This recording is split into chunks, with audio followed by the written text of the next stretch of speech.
मे महिन्यात त्याची काढणी झाली त्यावेळेस पण हाच भाव होता 9-10 रुपये. आपण 5 महिन्यापासून त्याला सांभाळतोय पण त्याला 15-20 रुपयेपर्यंत किंमत व्हायला पाहिजे, आतापर्यंत 30 रुपयेपर्यंत, पण आता पण तीच किंमत आहे. त्यामुळे त्याला 60% घट येऊन गेली. आता त्यावेळेस तो 20 टन माल होता, तो आता 10 टन पण राहिला नाही. आणि आता जो कांदा आहे तो सडण्याच्या परिस्थितीत येऊन गेलेला दिसतोय. 60% सड झाली ना. हां, आणि घटही होतोय. घट तर 60% झाली ना. आणि जो आपल्याकडे म्हणजे जे नाशिकसारख्या शेतकऱ्यांकडे साठवणुकीसाठी चाळ असते त्या तशी आपल्याकडे चाळ नाही, तरी देखील आपण गेल्या 5 महिन्यापासून भावची वाट पाहत आहे आणि साठवणे काय अडचणी येत आहे तुम्हाला या साठवण्यासाठी? साठवण्यापासून अडचणी खूपच आहेत. मे महिन्यापासून पाऊस आहे.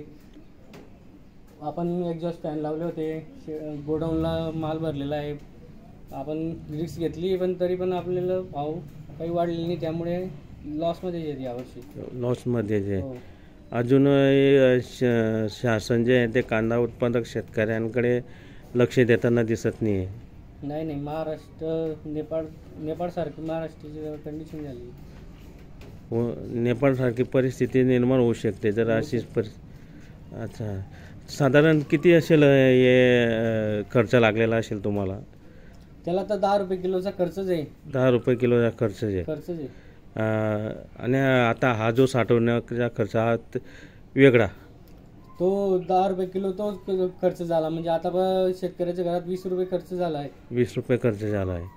आणि जर भाव जो वाढला नाही तर अजून काही दिवस किंवा काही महिने साठवणूक करून ठेवावं लागेल. नाही, आता त्याला काढावंच लागेल, नाही तर मग पूर्ण फेकावं लागेल. म्हणजे जे आपलं जे मेहनत आहे ती 100% वाया जाईल. म्हणजे जी शेतकऱ्या जो कांद्याच्या याच्यावर अपेक्षित होता किंवा आपल्याला जो या कांद्यापासून उत्पन्न मिळेल तसं काही दिसत नाही. खर्च तर निघाला नाही, पण वरतून तोटा येईल आणि पैसे टाकावे लागतील. म्हणजे जो कांदा उत्पादक शेतकरी आहे तो अजून कर्जबाजारी होईल. हो. काही शेतकऱ्यांनी बाहेरून बँकेचे कर्ज काढलेलं असेल, काही खाजगी कर्ज काढलेले असेल. अशा शेतकऱ्यांपुढे मोठी प्रश्न निर्माण झाला असेल. याला सरकार जबाबदार आहे. जेव्हा कांदा महाग होतो तेव्हा आयात करून घेतात, आता निर्यात पण होत नाही जास्त करून. हमी भाव जर मिळाला तर कांदा उत्पादक शेतकऱ्यांना हमी भाव तर नको, पण साधारण 15 ते 20 रुपये किलोपर्यंत दर पाहिजे. 20 रुपये किलो तो गेला तर शेतकऱ्यांना परवडतो. बरोबर. काय नाव आहे दादा आपलं? राहुल संतोष महाजन चोपडा.